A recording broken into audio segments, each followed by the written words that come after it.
E começamos por ler uma mensagem. Está cá alguém pela primeira vez na casa? Depois, se necessitarem de alguma explicação ou alguma informação, no final, está bem? Podem ter connosco. Não se ouve? Sim. Estão a ouvir bem lá atrás? Sim. Estão-se a queixar aqui na frente. Vamos então ler a mensagem do livro Ceifa de Luz. Intitula-se Em Nossas Mãos. Venha a nós o teu reino, seja feita a tua vontade, assim na terra como nos céus. São palavras de Jesus no Evangelho de Mateus, capítulo 6, versículo 10. E Emmanuel comenta: convence-te de que as leis da divina sabedoria não se enganam.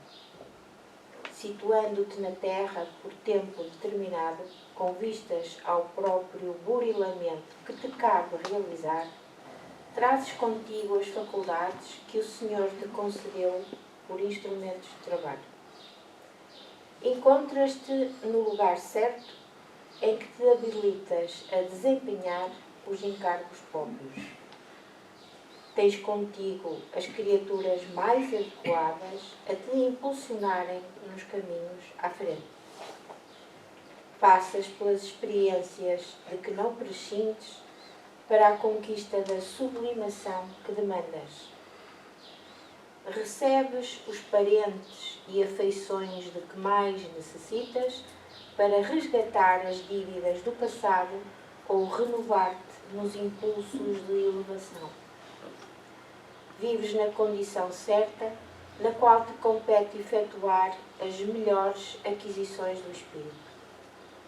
Sofres lutas compatíveis com as tuas necessidades de conhecimento superior. Vives acontecimentos dos quais ainda não te é possível a desejada libertação a fim de que adquiras autocontrole. Atravessas circunstâncias, por vezes difíceis, de modo a conheceres o sabor da vitória sobre ti mesmo. E em qualquer posição na qual te vejas, dispões sempre de certa faixa de tempo a fim de fazer o bem aos outros, tanto quanto queiras, como julgues melhor, da maneira que te pareça mais justa e na extensão que desejas, para que, auxiliando os outros, recebas dos outros mais amplo auxílio, no instante oportuno.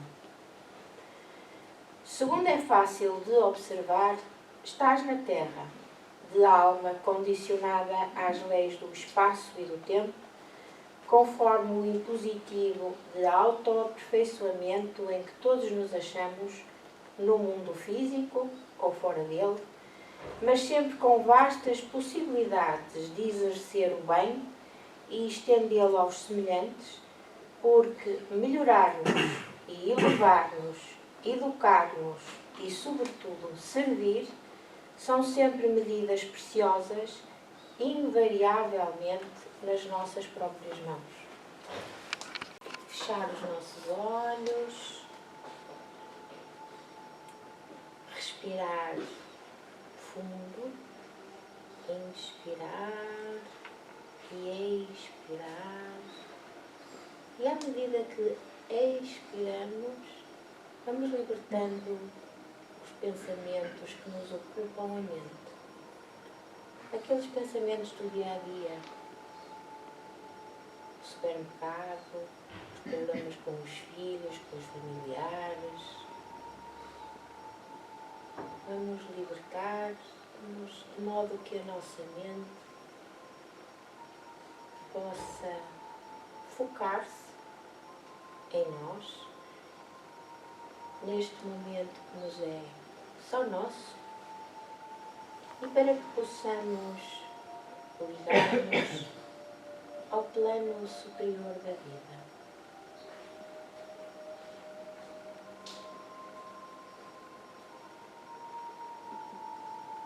Então, unindo os nossos pensamentos e os nossos corações, colocamos na nossa tela mental a imagem doce de Jesus, o nosso querido Mestre. Sentimos-lhe o amor, as suas vibrações amorosas que nos envolvem, que nos preenchem o coração e uma alegria que não sabemos descrever, mas sabemos sentir. Esta paz, esta harmonia que nos envolve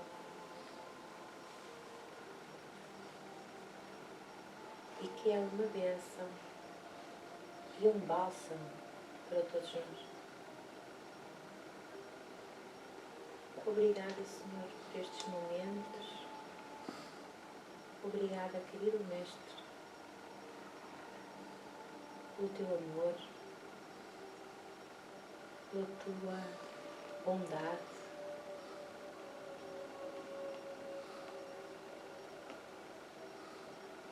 E, sobretudo, por este acompanhamento, por este auxílio que nos dás e que tanto nos consola e que nos impulsiona também para que sejamos ativos no amor aos outros, na caridade.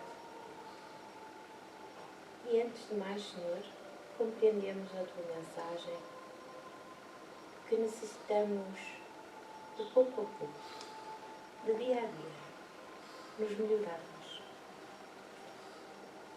nos aperfeiçoarmos, para ficarmos cada vez mais próximos do nosso Criador.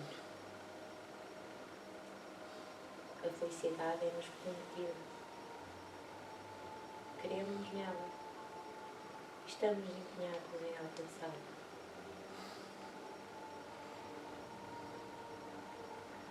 Ajuda-nos, Senhor, como sempre fazes, sempre que tropeçamos no caminho, e que nos olhas com o teu ar bondoso e caridoso e nos auxilias a levantar e a recomeçar. Estamos imensamente gratos por isso, querido Mestre. E assim, vamos-te pedir para que abençoes este planeta em que vivemos, abençoes todos os pequeninos que aqui vivem e que atravessam situações difíceis, complexas e, sobretudo, que sofrem. Abençoa-os, Senhor, traz-lhes paz, resiliência, vontade de melhorar.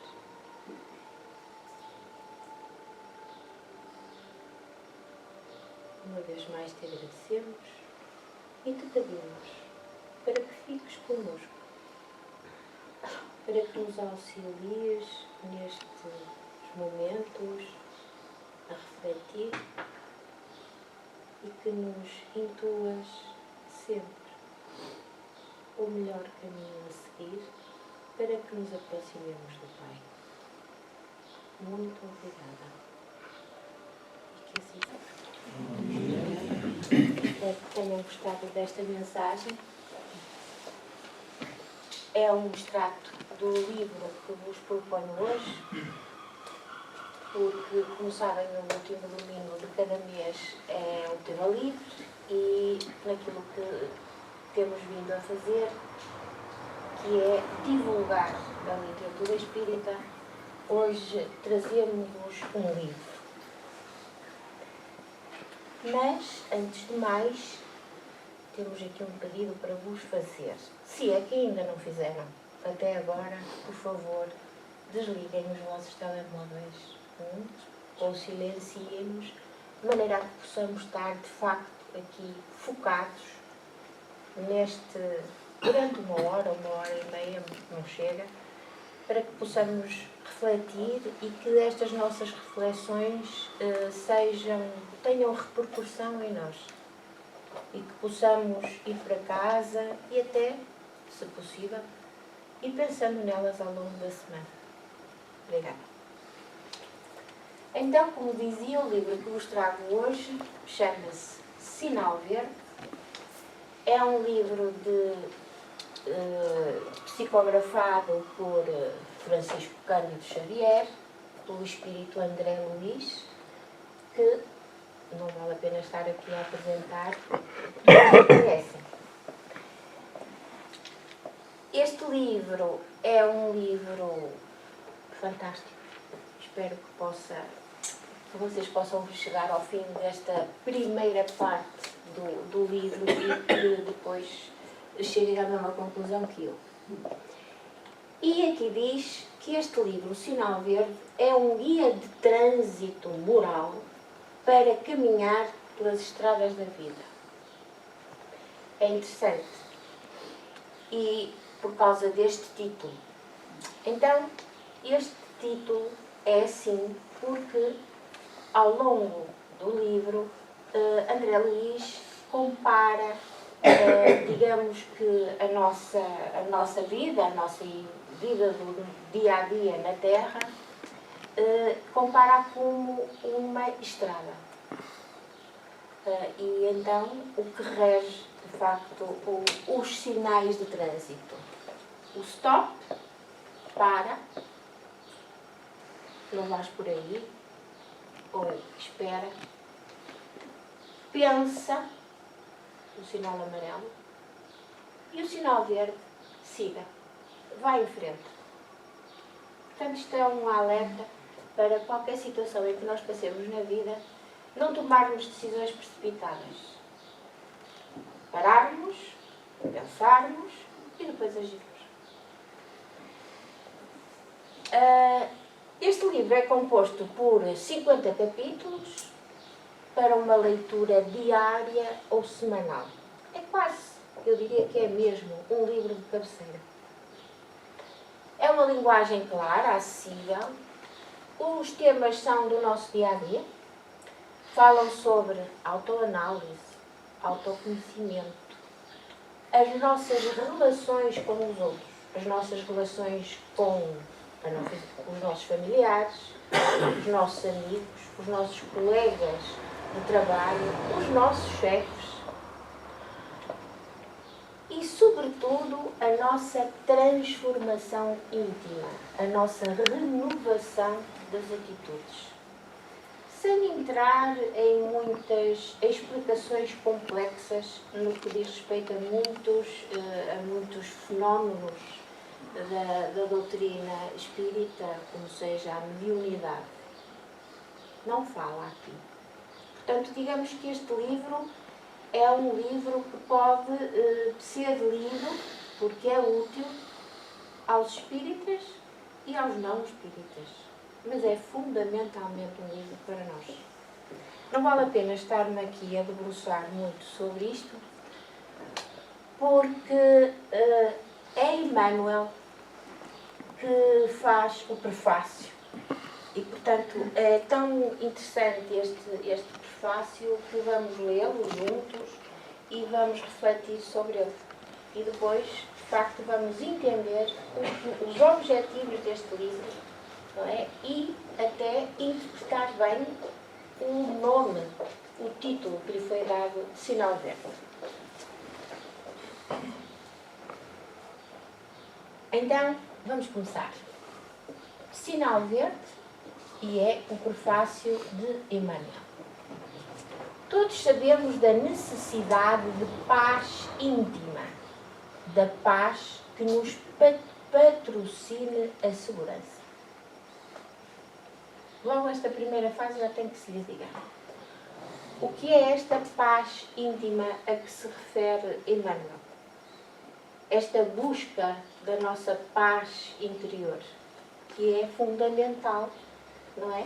Para que nós possamos evoluir, para que nós possamos aprender a ter boas relações com os outros, mas fundamentalmente para podermos autoanalisar, não é?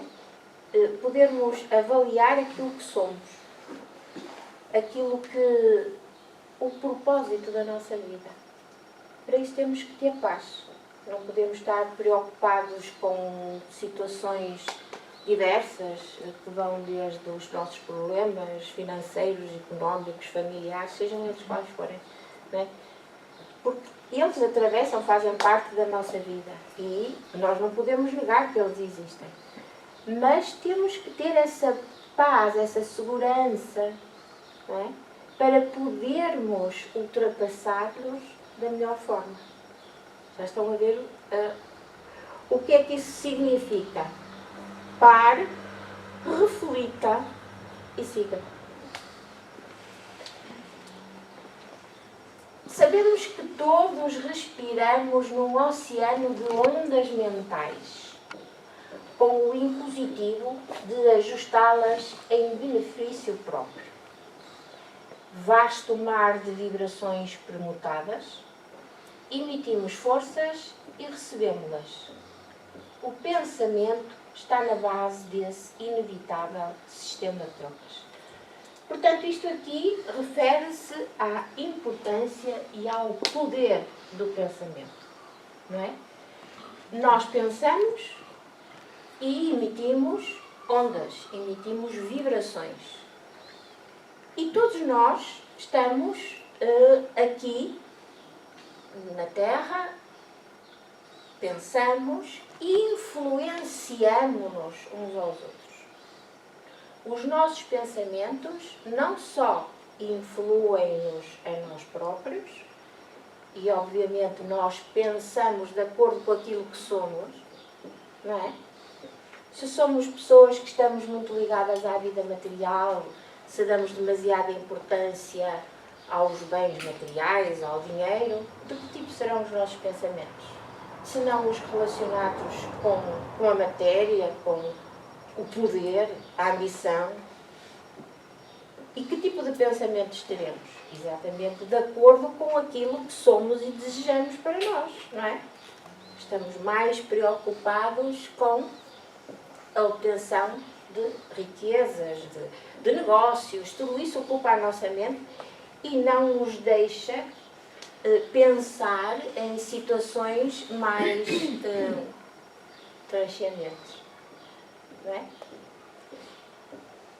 E aqui Emmanuel diz-nos que é um vasto mar de vibrações permutadas. Portanto, era isso que nós estávamos a dizer. O meu pensamento influencia-me a mim e eu influencio, de acordo com aquilo que eu sou, quem está próximo de mim. Certo? E o outro também me influencia. Portanto, há aqui uma permuta, uma contínua conexão entre nós.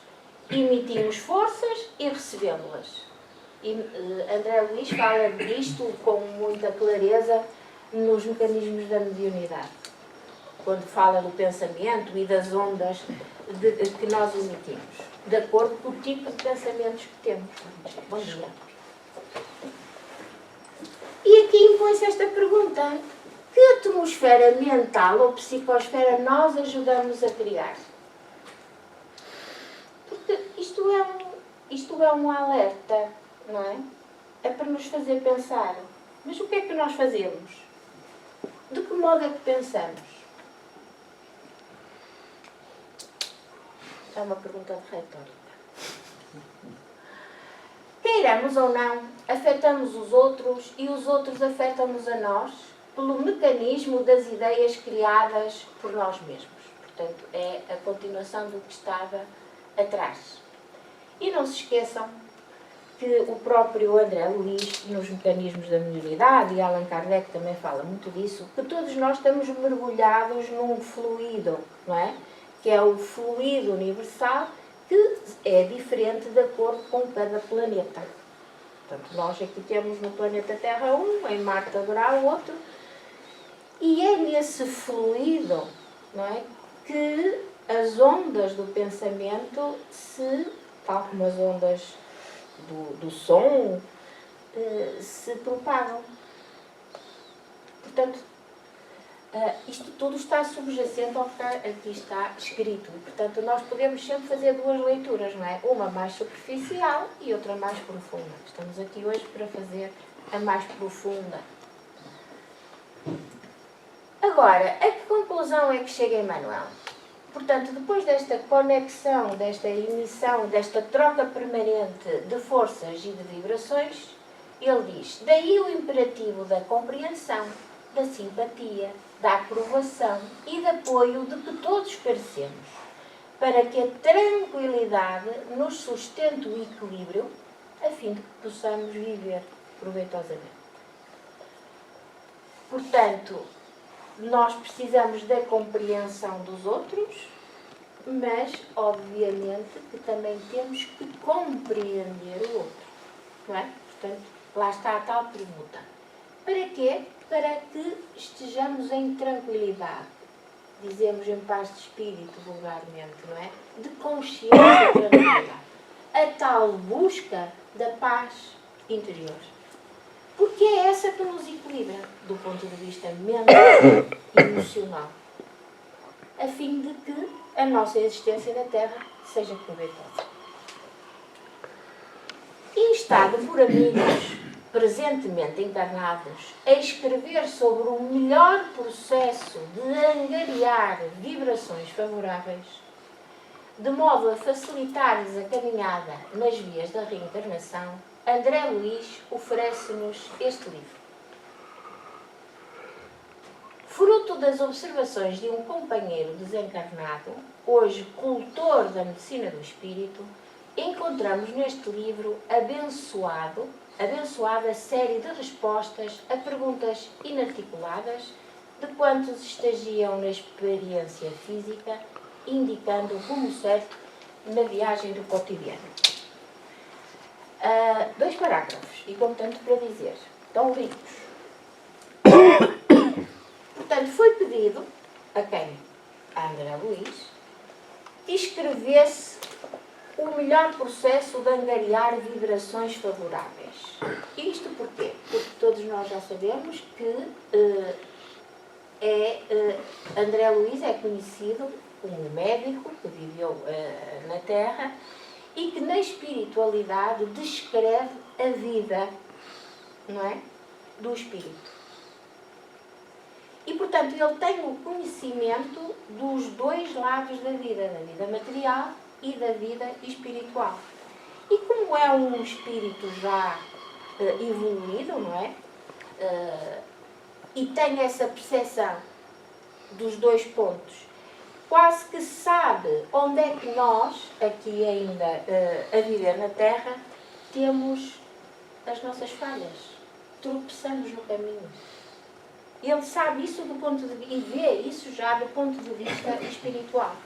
E, portanto, os amigos pedem para ele dar o guia, para ele dizer como é que nós podemos melhorar a nossa existência na Terra.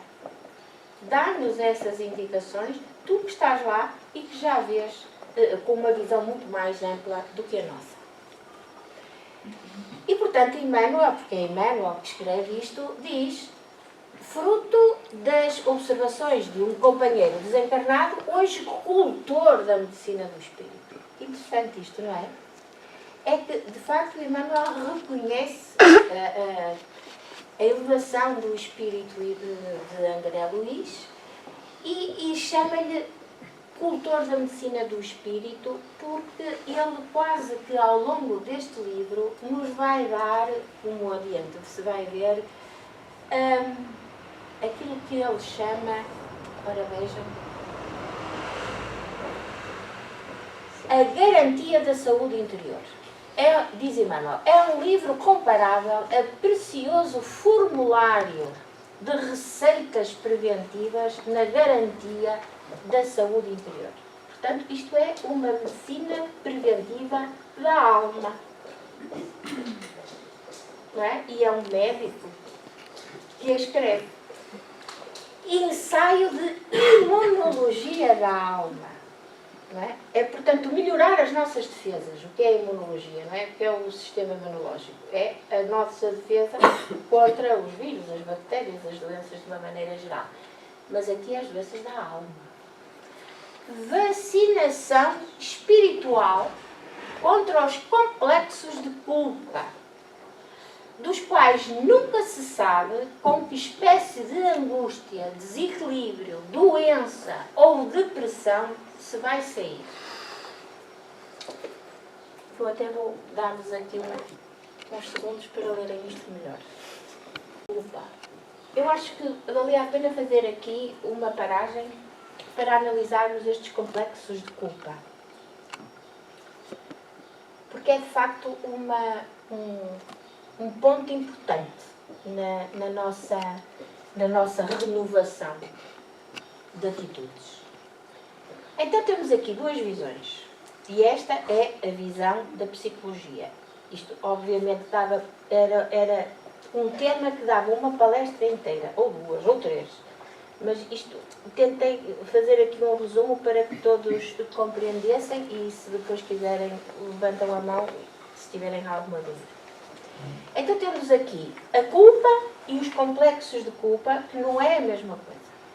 Ok?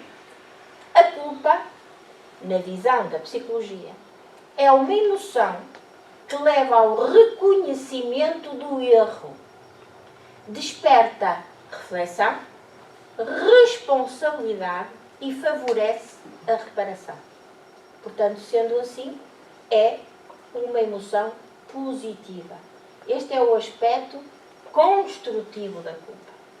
Ou seja, eu magoei alguém, o outro ficou magoado, eu vejo que magoei, a minha consciência leva-me a pensar que fiz mal, e então eu vou reparar, pedir desculpa a quem magoei e não volto a fazer isso.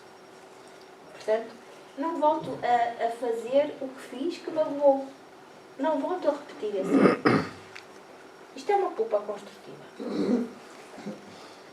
Se a culpa é desproporcional, constante e inconsciente, influenciando o modo de pensar, de sentir e de viver do indivíduo, passa a ser uma culpa destrutiva, que paralisa, que não deixa o indivíduo evoluir. São aqueles pensamentos que continuamente afluem à mente, os tais pensamentos ruminantes, segundo a psicologia. Porque há uma culpa desproporcional, a causa até pode nem estar lá. Certo? Por isso é que é inconsciente. Mas ela é tão forte que influencia a vida das pessoas. E porquê? Porque causa baixa autoestima. Não é? A pessoa pensa que não é capaz, não tem o direito de ser feliz, autocrítica severa, está permanentemente a punir-se a si próprio e, lá está, tem a tal sensação de indignidade. Não sou digno disto, daquilo, daquilo outro, daquilo que estiver em apreço. Estou a falar da visão psicológica. Portanto, o que é que são complexos de culpa? São estados emocionais em que o indivíduo desenvolve um sentimento persistente, contínuo, exagerado ou inconsciente de culpa, mesmo quando já não existe uma causa objetiva ou proporcional. Então, estes complexos de culpa vão promover o quê? Obviamente o desequilíbrio emocional, não é? Uma doença psicológica, ansiedade, depressão, medos, receios. E tudo isto leva, no fim, a uma doença física. E nós sabemos bem que são de vária ordem, cada vez a medicina chega mais a esta conclusão. Muitas doenças são do foro psicossomático, não é? Como, por exemplo, uma que é sobretudo muito conhecida, que é a dita fibromialgia. Portanto, esta é a origem da fibromialgia. Agora proponho-vos uma outra visão. A visão espiritual. E quem melhor do que Joana de Ângeles para falar disto? Então, Joana diz que há uma culpa saudável. E não se está distante da visão da psicologia. Aliás, Joana de Ângeles segue muito a mesma linha de Carl Jung, um psicólogo de grande peso nesta área de estudo. Portanto, para Joana de Ângeles, uma culpa saudável é um sentimento que surge quando a consciência percebe um erro. Tem uma função positiva e educativa. Despertar para a reflexão, responsabilidade e reparação. Portanto, esta definição não é muito diferente da psicológica atual. Perdão. Portanto, eu magoei o outro e pensei depois no mal que lhe fiz e não volto a fazer, peço desculpa. Mas há outro tipo de culpas que permanecem no inconsciente profundo. Isto é um dos temas que Joana de Ângeles mais fala, não é? A psicologia profunda, em que ela fala do inconsciente profundo. E o que é isso do inconsciente profundo?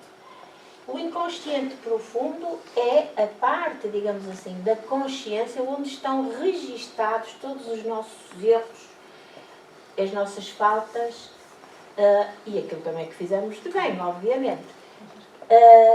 Mas sobretudo em existências passadas do espírito. Por isso é que nós dizemos que o espírito é imortal, que a consciência também é imortal, obviamente. Nós registamos tudo aquilo que fazemos, as atitudes que tomamos, as decisões que decidimos tomar. E, portanto, em novas experiências encarnatórias, em outras reencarnações, este registro das nossas faltas cometidas no inconsciente profundo vai causar medos, angústias, ansiedades, os tais sofrimentos sem causa aparente.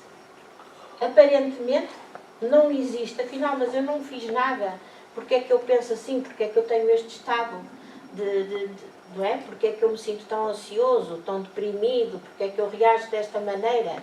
Não me aconteceu nada que possa explicar este meu procedimento. Não é? E por isso a autorreflexão, o autoconhecimento, para nós buscarmos dentro de nós essa causa, essa origem. E, portanto, o Joana de Ângeles interpreta estes sofrimentos sem causa aparente não como um castigo de origem divina, não, de maneira nenhuma. Mas é um mecanismo educativo da consciência do espírito. Não é? É um estímulo para que nós possamos pensar e possamos refletir e mudar as nossas atitudes. Portanto, concluindo, para Joana de Ângeles, complexo de culpa é um estado psicológico persistente de autopunição, geralmente por erros de existências passadas do espírito, que vão originar doença mental. Melancolia, tristeza, nós hoje falamos mais de depressão, de uma forma generalizada, angústias, ansiedades, que têm este efeito, paralisam a nossa transformação íntima. Porque nós ficamos de tal maneira embutados por estas emoções que não somos capazes de reagir, não é? E, portanto, necessitamos de terapias, necessitamos de tratamento. E o que é que Joana nos propõe? A prática do auto-perdão e do perdão, de uma maneira geral, mas do auto-perdão, do reconhecimento e pensarmos que nós fizemos aquilo que na altura sabíamos, o que fazíamos de melhor. Hoje temos outra percepção das coisas, temos outro conhecimento, mas não nos vamos culpar por isso. Vamos sim andar para a frente, o tal sinal verde, não é? prosseguir, já temos essa consciência, não vamos punir-nos permanentemente por causa disso e vamos melhorar-nos para não voltarmos a cair no mesmo erro. Portanto, ainda como terapias libertadoras propostas por Joana de Ângeles, a prática do perdão, do auto-perdão, a gratidão, que é profundamente libertadora, o serviço no bem, auxiliar os outros, e a prática diária do Evangelho, não é? De acordo com os ensinamentos de Jesus. Alguma dúvida? Está claro? A prática diária do Evangelho seria o Evangelho no lar? Por exemplo, é uma das formas. O serviço no bem, o auxílio a quem necessita, não é? Tudo o que nós possamos fazer que seja no caminho, de facto, da melhoria do outro. Não é? Para não nos centrarmos só em nós. Para deixarmos esse foco em cima de nós, que é de autopunição. Não é? Portanto, vamos preparar o nosso espírito para coisas mais altas, mais elevadas. E o Evangelho, obviamente. Às vezes, sabermos o porquê de sentir essas coisas é difícil. Se nós fizermos isso no dia a dia, vai atenuando esse Claro, estado. com certeza. Okay. Com certeza. Até porque no dia a dia, se dedicarmos algum tempo a refletir naquilo que fizemos, e Santo Agostinho diz o mesmo, Mas às vezes coisas e que o nós sentimos. próprio André Luís também vai dizer isto ao longo do livro, pouco a pouco vamos nos transformando. Porque a transformação não é um clique que se dá de um momento para o outro, não é? A transformação é lenta, até porque tem que ser sólida, construída. Não é? Nada. Voltando então ao nosso livro, que isto foi um parênteses, pergunta a Emmanuel: como atravessar as estradas do mundo, começando da própria casa, na família, não é? Até às iminências das nossas relações uns com os outros, nas quais somos induzidos às mais profundas observações para assumir atitudes certas. Ou seja, nós não evoluímos sozinhos. Nós precisamos dos outros, não é? E desta interação permanente com os outros para desenvolvermos as nossas virtudes. É óbvio, parece-me lógico. Como é que nós perdoamos o outro, não é? Se o outro não existe? Como é que nós desenvolvemos o amor ao próximo se estamos sozinhos? Como é que nós desenvolvemos a paciência? Não é? Portanto, nós estamos, até pelas leis divinas, estamos de facto juntos, evoluímos juntos, precisamos uns dos outros. Como adquirir a paz necessária a fim de vivermos servindo à utilidade e praticando o bem, mas no bem de todos, não é só no nosso.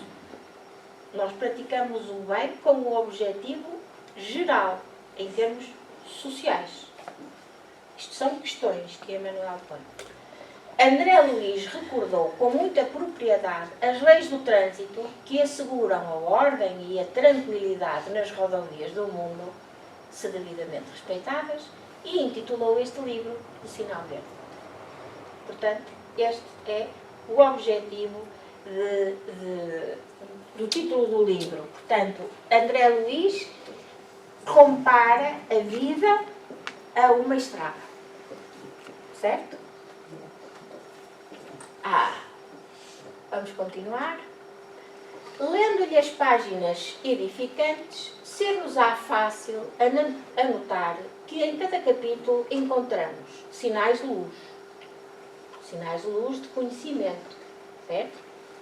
Descortinando-nos um caminho claro, como a dizer-nos que se cumprirmos o princípio do bem ao próximo, tanto quanto desejamos o bem para nós mesmos, podemos livremente seguir adiante. Amai o próximo como a nós mesmos. Guiando o carro da nossa vida para os domínios da elevação, do progresso E vejam, em paz com os outros e em paz com nós próprios, pela força incorruptível da consciência tranquila. Consciência tranquila aqui, sinónimo de paz interior, não é?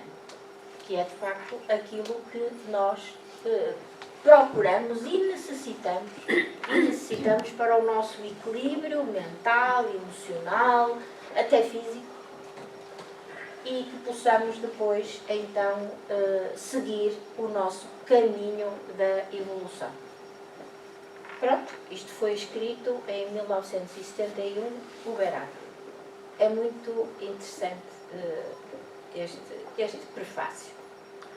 Bom, não era possível trazermos aqui as 50 mensagens, mesmo assim decidimos dividir isto em duas partes e, portanto, vamos trazer-vos aqui algumas das mensagens, não é? Logo no início, começa por mensagens muito simples sobre a nossa vida do dia-a-dia nas nossas casas, nos nossos lares. Como é que nos devemos portar? Não falar alto, não ouvir sempre o que nos dizem, como comer à mesa. Portanto, são notas extremamente simples, regras quase de educação social, digamos assim. Vamos começar por esta, então. Este capítulo 12, que se chama Perante os Amigos. O amigo é uma bênção que cultivamos no clima da gratidão. Certo? A amizade verdadeira não é cega. Mas se observarmos defeitos nos corações amigos, sabemos amá-los e entendê-los mesmo assim. Do que é que falamos aqui? Do respeito. Do respeito pelo próximo. E se pensarem bem, o respeito é o primeiro passo para o amor ao próximo. E é um passo simples, não é? Está assim ao nosso alcance, não está? Respeitar o outro. Depois de respeitar, mesmo, podemos amar. Ora, vejam isto. Teremos vencido o nosso egoísmo quando nos decidirmos a ajudar os entes amados a realizarem a própria felicidade, tal qual como eles a entendem, como deve ser, sem cogitar da nossa própria felicidade. Leio outra vez? Teremos vencido o nosso egoísmo quando decidirmos ajudar os entes amados a realizarem a própria felicidade. Tal qual como eles a entendem, como deve ser, sem cogitar da nossa própria felicidade. Ora bem, o que é que nós muitas vezes fazemos até com os nossos filhos? Vá. Não gosto deste namorado. Gostava mais do Joãozinho, do Francisco. Tu porquê é que não vais trabalhar antes naquele emprego? E se fosses viver para outra casa? Este sítio aqui? Uma casa maior? Dizemos ao amigo, nem gosto muito dessa roupa, não me fica muito bem. São pequenas coisas, mas isto quer dizer o quê? Que nós estamos a fazer, portanto, a influenciar os outros de acordo com as nossas próprias ideias, sem respeitar as ideias dos outros, certo? Isto é uma forma de egoísmo, ou não é? Porque nós estamos a achar que, primeiro, nós é que estamos no caminho certo. Aquilo que nós dizemos é que é verdade. Aquilo que os outros pensam, porque é diferente, não é igual ao que nós pensamos, logo não está tão certo. E, sobretudo, não nos agrada, porque é diferente daquilo que nós pensamos. Isto é uma forma de egoísmo. Portanto, o que é que André Luiz nos diz aqui? Nós falamos muito de desapego material, mas não falamos tanto assim de desapego emocional. Os filhos não são nossos. Nós devemos amar os nossos amigos, os nossos familiares e, ainda há um bocado falamos disso e voltamos a falar daqui a pouco, respeitá-los tal qual como eles são e amá-los como eles são. Não quer dizer que aceitemos todos os defeitos. Não. Podemos, naquilo que está ao nosso alcance, ajudá-los a melhorar, obviamente. Mas temos que os aceitar, temos que os respeitar e depois amá-los, de facto. Portanto, isto é uma forma de desapego emocional. Certo? Em geral, pensamos que os nossos amigos pensam como nós. É verdade ou não é?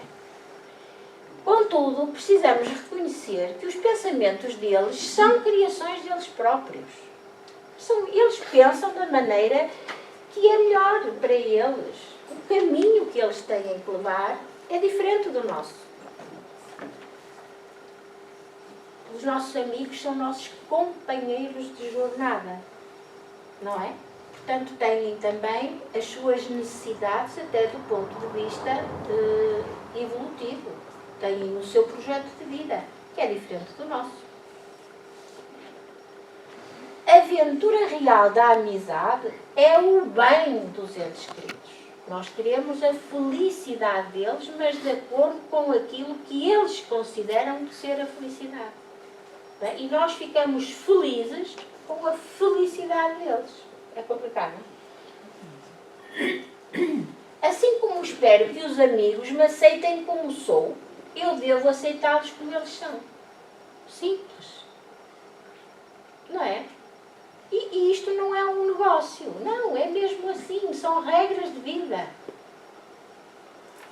Em qualquer dificuldade com as relações afetivas, é preciso lembrar que toda a criatura humana é um ser inteligente, em transformação incessante. E, por vezes, a mudança das pessoas que amamos não se verifica na direção das nossas próprias escolhas. Ou seja, os nossos amigos têm aquilo que dizíamos atrás, o próprio projeto de vida. Têm que resgatar as suas faltas de vidas passadas. Têm que tomar atitudes para evoluírem na direção de acordo com as suas próprias escolhas. Porque, afinal, existe o livre-arbítrio. Foi-nos dado por Deus. E nós não o praticamos relativamente aos nossos entes amados. Não os deixamos escolher a sua vida. Não lhes damos liberdade. O verdadeiro amor é livre. Deus ama-nos e dá-nos liberdade para escolhermos. Certo? Sim. E quando o caminho escolhido é da autodestruição? Pois, mas será que é mesmo da autodestruição? Ou será o caminho que ele tem que percorrer para aprender? Compreende? Porque nós, de facto, temos uma visão da vida ainda muito circunscrita. Não vemos o conjunto. E aquilo que nós hoje achamos que é o mal, até pode, passado um tempo, chegarmos à conclusão que não era o mal, era aquilo que nós precisávamos naquela altura. Foi esse obstáculo, essa vicissitude que lhe abriu os olhos e que o pôs no caminho certo. É difícil, não é? É, mas se for para um caminho da droga, da Isso, obviamente que nem é preciso ter um pensamento espírita, porque isso destrói até fisicamente, não é? Até fisicamente, portanto, isso é óbvio. Estamos aqui a falar de coisas mais espirituais e não tão físicas. Quanto mais amizade você der, mais amizade receberá. Se Jesus nos recomendou amar os inimigos, imaginemos com que imenso amor nos compete amar aqueles que nos oferecem o coração. Não é? Antagonistas. E, curiosamente, ele não fala de inimigos. Chama-lhe antagonistas. E chama-lhe adversários. Deixa eu ver as horas. O adversário que você julga ser um modelo de perversidade talvez seja apenas um doente necessitado de compreensão. Certo? Reconheçamos o facto de que a pessoa se nos torna indigna simplesmente por não adotar os nossos pontos de vista. Pensem bem se isto de facto não é verdade. É que nós muitas vezes pensamos, mas não dizemos, mas está cá. Não é? Ganhamos aqui assim algumas dificuldades em nos darmos com alguém porque no fundo reconhecemos que não temos os mesmos tipos de procedimento, nem pensamos da mesma forma. E portanto achamos que é um adversário. E aqui diz, respeitemos o inimigo porque é possível que ele seja portador de verdades que ainda desconhecemos, até mesmo em relação a nós. Há teorias, de facto, e em noutros livros espíritas, que nós vemos melhor os nossos defeitos nos nossos adversários do que propriamente nos nossos amigos. Porque são nossos amigos, não nos querem magoar, não nos querem ofender e não nos dizem. Mas com quem temos assim alguma incompatibilidade é capaz de nos dizer, de facto, olha, tu és assim, tu és assado, e nós ficamos assim um bocadinho ressentidos. Mas é muitas vezes isso que acontece. São portadores de verdades que nós não queremos reconhecer em nós próprios. E diz, a melhor forma de aprender a desculpar os erros alheios é reconhecer que também somos capazes de errar, talvez ainda mais desastradamente que os outros. O que é que está aqui implícito? A nossa humildade. Não é? A humildade. Se alguém o feriu, perdoe imediatamente, frustrando o mal na origem. Olha que interessante. Se nós perdoarmos logo, não vamos criar situações de incompatibilidade, de mágoas. Não é? Desculpamos, falamos sobre o assunto e resolvemos. Ponto final. Passamos para outro. A crítica dos outros só poderá trazer-lhe prejuízo se você consentir. Não é? Portanto, se eu achar que o outro tem uma capacidade de observar, não é? De observar e de concluir, de chegar a certas conclusões que nos parecem fazer sentido. E depois diz assim, o adversário, antes de tudo, deve ser entendido como um irmão que tem opiniões diferentes das nossas. A ciência médica, quanto mais avança, melhor compreende que o ódio em forma de vingança, condenação, ressentimento, inveja ou hostilidade está na raiz de numerosas doenças. E o único remédio capaz contra semelhantes calamidades da alma é o perdão. Não veio aqui do amor. Portanto, vejam só, e é verdade, e nós sabemos isso, que todas estas emoções negativas nos fazem mal até do ponto de vista físico. Estão na origem de doenças, de mal-estares do estômago, dos intestinos, doenças musculares, tensão muscular, dor crónica. Obstáculos. Diante dos obstáculos, fazer o melhor e seguir em frente. Fazer o melhor que nós sabemos e podemos e que está ao nosso alcance naquele momento. E seguimos. E sempre desapontamos alguém, mas também alguém sempre nos desaponta. Não é? Porque nós não somos perfeitos. Nós andamos aqui todos no mesmo patamar, uns um bocadinho melhor, outros menos bem, mas não vale a pena termos ideias. Ora, reparem, nunca explodir, gritar, irar-se ou desanimar. Mas sim, trabalhar. Trabalhar. E quando ele fala no trabalhar, é no trabalhar em favor não só de nós próprios, não é? Porque ao mudar, isto requer esforço, requer trabalho, não é? para que nos possamos modificar. E depois, este também que é muito interessante, depois de um problema, aguardar outros. Não é dizer, olha, este problema já acabou, pronto, agora daqui para a frente é só festa. Não, não. Vem outro. Toda a realização é feita pouco a pouco. Portanto, paciência, resignação. Agora olhem este. O erro ensina o caminho do acerto. Certo? Nós erramos, percebemos que erramos, já não voltamos a cometer o mesmo erro. Não é? À primeira cai quem quer, à segunda quem quer. E à terceira só cai. Bom, o erro ensina o caminho do acerto e o fracasso mostra o caminho da segurança. Portanto, aqui fracasso não é aquele fracasso que nós conhecemos, não é? Do perder oportunidades, de uma porta que se fecha, de nós queremos uma situação qualquer até de trabalho e não o conseguirmos. Não. Esse fracasso é um impulso para que nós continuemos a trabalhar, para seguir em frente. Plantar o bem através de tudo e de todos, por todos os meios lícitos ao nosso alcance. Não é?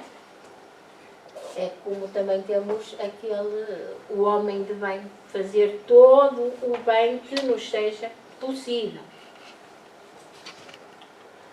Perguntas. Observe as próprias indagações, as próprias questões, antes de formulá-las, adotando o silêncio sempre que não tiverem finalidade justa. Portanto, nós vamos perguntar e vamos continuar que se percebe melhor. Valiosa demonstração de entendimento e de afeto, visitar amigos ou recebê-los sem perguntas. Ampare quanto lhes compartilhem a vida, sem vasculhar-lhes o coração com interrogatórios desnecessários. Não faça questionários quanto à vida íntima de ninguém. Indiscrição, leviandade, curiosidade vazia ou malícia afastam de quem as cultiva as melhores oportunidades de elevação e de progresso. O amor verdadeiro auxilia sem perguntar. De que é que André Luís implicitamente está aqui a falar? Em primeiro lugar, do valor que a palavra tem. Não é só o pensamento, é aquilo que nós dizemos, as palavras, aquilo que as palavras levam, os sentimentos, as emoções que as palavras dizem quando nós estamos a comunicar com alguém. Portanto, nós vamos primeiro calar-nos e pensar-nos se temos o direito de questionar o nosso amigo. Temos o direito de lhe fazer perguntas. Temos o direito de andar ali a vasculhar, como ele diz, a procurar ali no meio questões íntimas. Ou as pessoas têm direito à sua privacidade e só dizem aquilo que querem. Certo? Compartilham aquilo que acham que devem compartilhar. De resto, toda a gente tem o direito de ter a sua privacidade. E nós temos que o respeitar. O amor verdadeiro auxilia sem perguntar. Melindres. Não permita que suscetibilidades lhe conturbem o coração. Não é? Não nos vamos agora estar a afetar com qualquer coisa que nos diga. Dê aos outros a liberdade de pensar tanto quanto você é livre para pensar como deseja. É outra vez o mesmo tema de que falamos há pouco, não é? Dar liberdade ao outro. Amar é ser livre, não é aprisionar. Cada pessoa vê os problemas da vida em ângulo diferente. Nada mais lógico do que isto. Muitas vezes, uma opinião diversa da sua pode ser de grande auxílio em sua experiência ou negócio, se você se dispuser a estudar. Portanto, só pelo facto de alguém ter uma opinião diferente da nossa, não quer dizer que o outro esteja errado e nós certos. Não é? Até pelo contrário, o outro pode ter uma opinião diferente da nossa e ser muito mais proveitosa até para nós mesmos. Quem reclama agrava as dificuldades.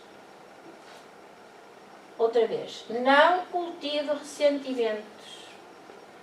Melindrar-se é um modo de perder as melhores situações. Quem vive de se ferir acaba na condição de espinheiro. Não é? É simples. Não cultive ressentimentos. Não cultive mágoas, porque isso vai lhe fazer mal sobre todos os aspectos, não só na sua própria saúde mental, como na sua saúde física. Desejos. Vamos a terminar. Desejos. Desejo é realização antecipada. Querendo, mentalizamos. Mentalizamos, agimos. Agindo, atraímos. E atraindo, realizamos. O poder do pensamento. O poder do pensamento. A vontade. Imaginem, um cientista faz uma obra, ou um artista. Primeiro tem um pensamento, não é? E vai elaborando mentalmente o pensamento. E depois age, faz, transporta. É o melhor exemplo. Querendo, se nós quisermos efetivamente alguma coisa, pensamos nela. Pensamos nela, agimos. Agimos, atraímos. Atraímos, realizamos. Atraímos boas vibrações, atraímos os bons espíritos que nos auxiliam nas nossas decisões. Certo? Portanto, aqui também é muito importante não só pensarmos no pensamento, como também na sintonia. Na sintonia vibracional. E reparem, isto dá tanto para o bem como para o mal. Se nós queremos bens materiais, executar paixões do momento, quem é que nós atraímos? Alguém que tem a mesma sintonia que nós, não é?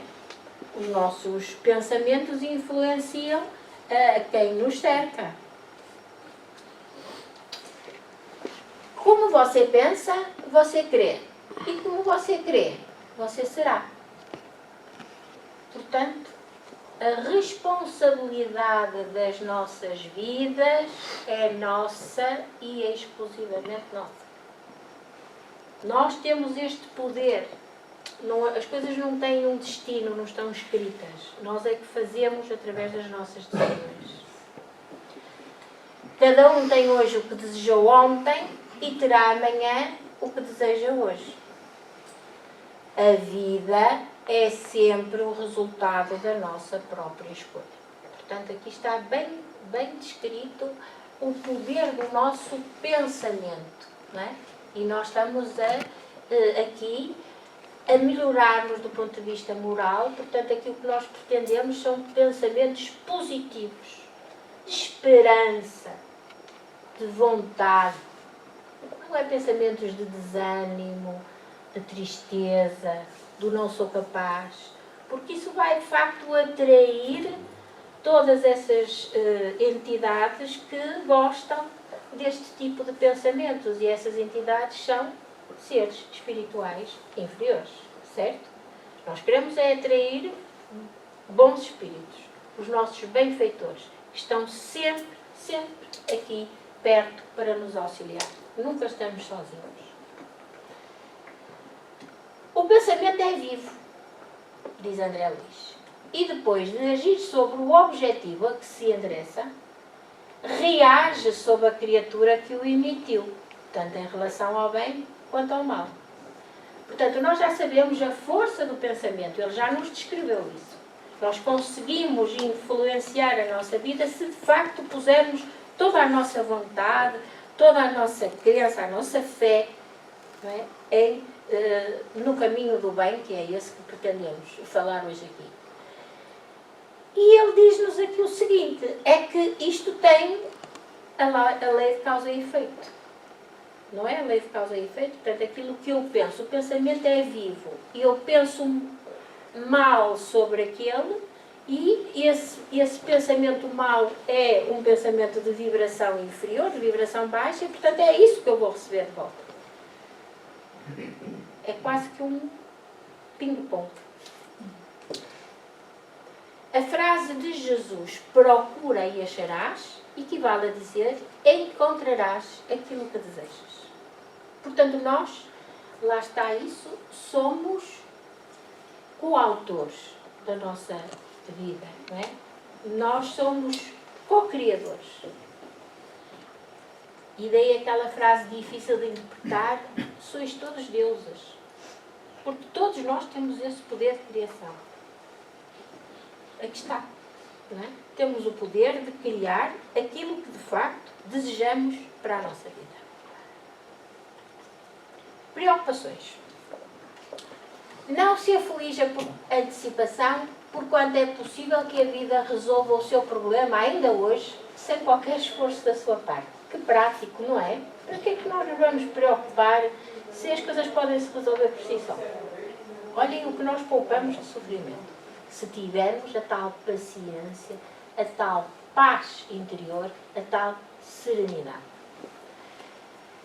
Antes das suas dificuldades de agora, você já encarou inúmeras outras e já se livrou de todas elas com o auxílio invisível de Deus. Portanto, nunca estamos sozinhos, temos sempre auxílio desde que o peçamos com fé, de certeza absoluta que nós vamos obtê-lo. Uma pessoa ocupada em servir nunca dispõe de tempo, nem para comentar injúrias, nem ingratidões. Isso é verdade, não é? Nós estamos focados no bem, portanto, todo o resto nem nos afeta. Disse um notável filósofo, uma criatura irritada está sempre cheia de veneno. E podemos acrescentar, e de enfermidades também. Ainda nas preocupações. Trabalhe antes, durante e depois de qualquer crise e o trabalho garantirá a sua paz. Portanto, o trabalho aqui é o trabalho no bem, é o servir. E é isso que nos salva de situações difíceis, não é? Porque nos dá outro propósito de vida. Deixamos de estar focados nos problemas e passamos a ter o foco no servir os outros.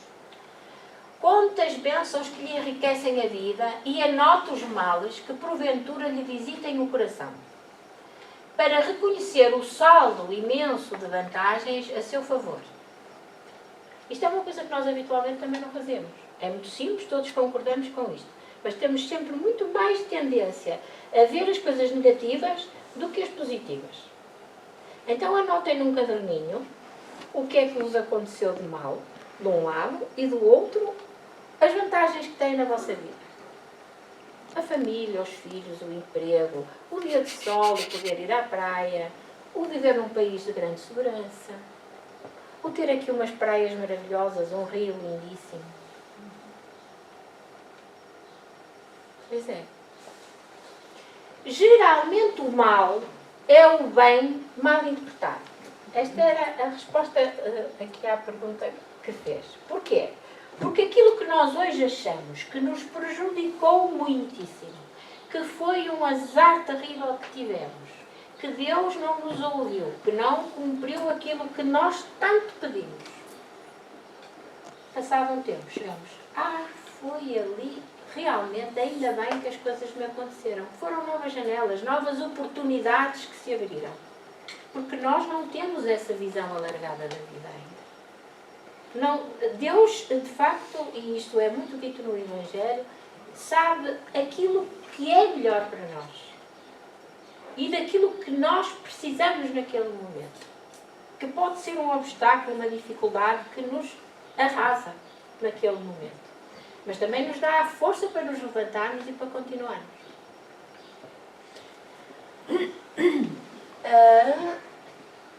Esta. Em qualquer fracasso, compreenda que se você pode trabalhar, também pode servir. E quem servir, carrega consigo um tesouro nas mãos. Quem tem essa possibilidade de fazer o bem, vai ser sempre beneficiado. Por maior que seja o fardo do seu sofrimento, Lembre-se de que Deus aguentou consigo ontem e aguentará também hoje. Aqui, André Luiz refere-se sobretudo à fé que nós temos em Deus, não é? À fé, à vontade, à confiança que temos nas leis divinas. Em torno da felicidade, se calhar paramos por aqui e... Não? Só mais um, claro. Em torno da felicidade. Em matéria de felicidade, convém não esquecer que nos transformamos sempre naquilo que amamos. Quem se aceita como é, doando de si à vida o melhor que tem, caminha mais facilmente para ser feliz como espera ser. Quem se aceita como é. Portanto, quem tem a humildade suficiente para se reconhecer, quando se faz uma reflexão sobre nós próprios, não é? e nos aceitamos com humildade, damos à vida aquilo que nós temos de melhor e caminhamos para a felicidade. Portanto, o que é que nós temos que desenvolver dentro de nós para caminharmos para a felicidade? Boas emoções, não é? Amor, caridade, quando é isso que nós emanamos, quando é isso que está no fundo do nosso coração, então é isso que nós damos cá para fora, que damos aos outros, e por isso criamos à nossa volta um clima de paz, de harmonia, de tranquilidade. A nossa felicidade será naturalmente proporcional à felicidade que demos aos outros. Também isto é causa e efeito, não é?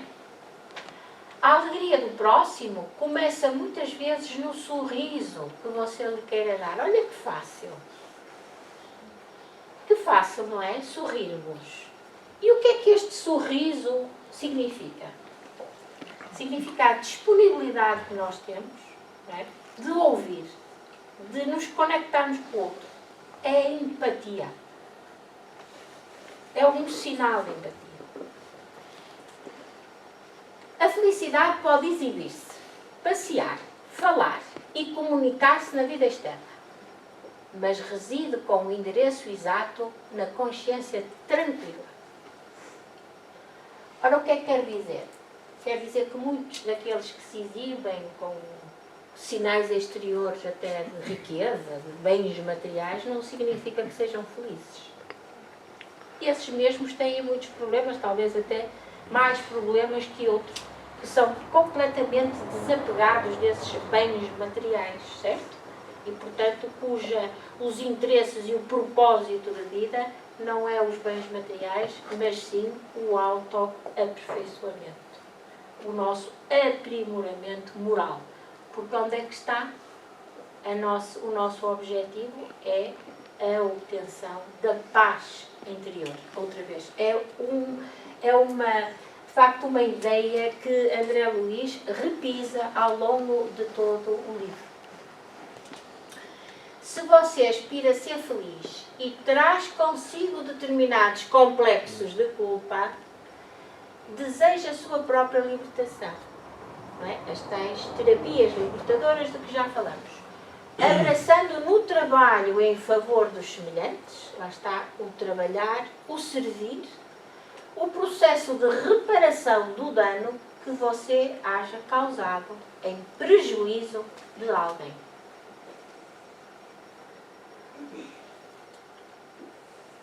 Estude-se a si mesmo. O autoconhecimento traz humildade e sem humildade é impossível ser feliz. E porquê é que se fala aqui tanto de humildade? Porque humildade é, de facto, a virtude que combate o egoísmo. Certo? O egoísmo é só nós pensarmos em nós próprios. Tudo aquilo que nos rodeia, tudo aquilo que se faz é em nosso benefício. E estamos bem longe do caminho certo, se procedêssemos assim. Amor é a força da vida e o trabalho vinculado ao amor é a usina geradora da felicidade. E não é por acaso que ele diz aqui usina, porque usina é uma fábrica que transforma. Portanto, aqui é o amor, a força da vida, o trabalho vinculado ao amor, o serviço ao próximo, é de facto aquilo que nos vai trazer felicidade. E diz assim, se você parar de se lamentar, notará que a felicidade está chamando o seu coração para uma vida nova. Ou seja, para a tal vida, para a transformação, a nossa transformação das atitudes. Acho que ficamos por aqui, porque a hora já vai.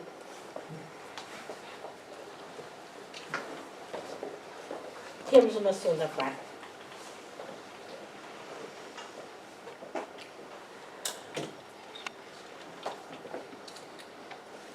Bom? Como?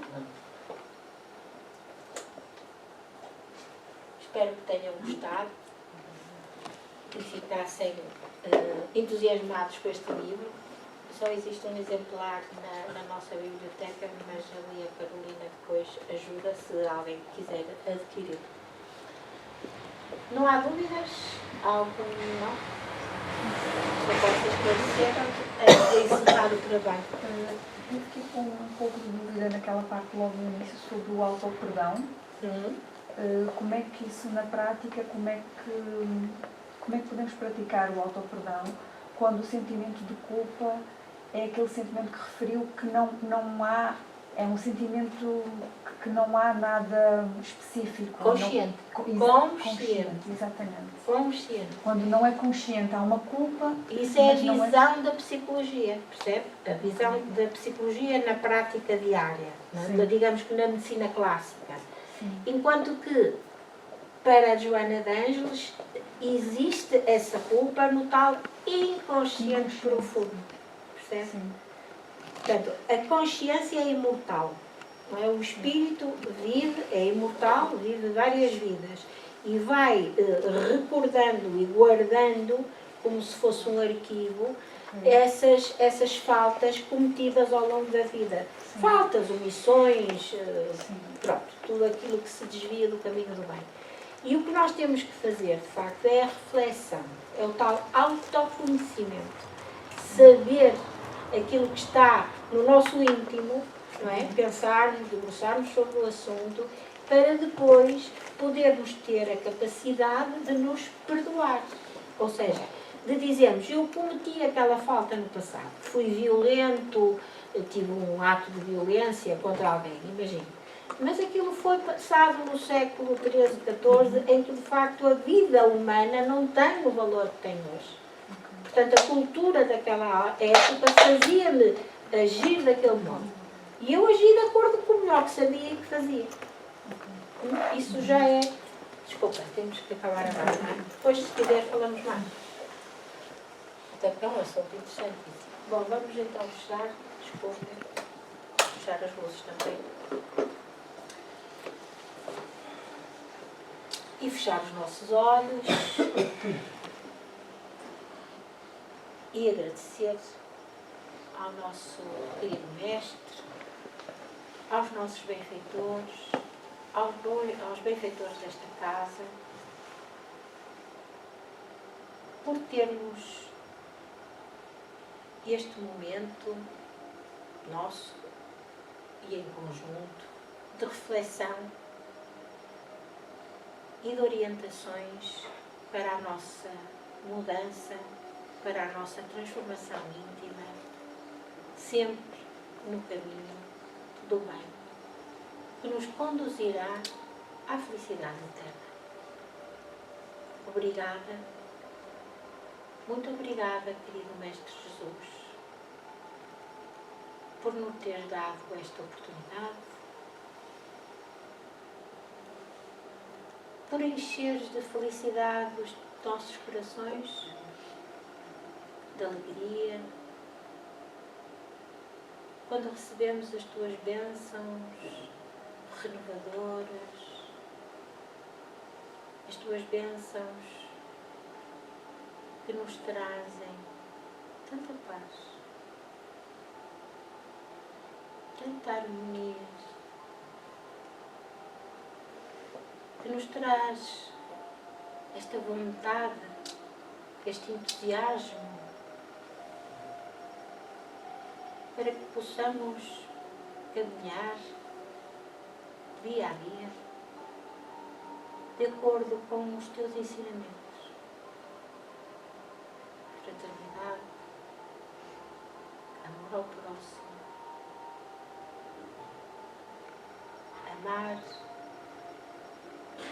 amar com todas as nossas forças, com todo o nosso coração, para que possamos melhorar através dos nossos exemplos, aqueles que nos rodeiam, aqueles com quem contactamos, e para que esses, por sua vez, possam influenciar outros, e esses outros e outros, nesta cadeia humana, para que possamos terminar vivendo num mundo em paz e segurança para todos, Senhor.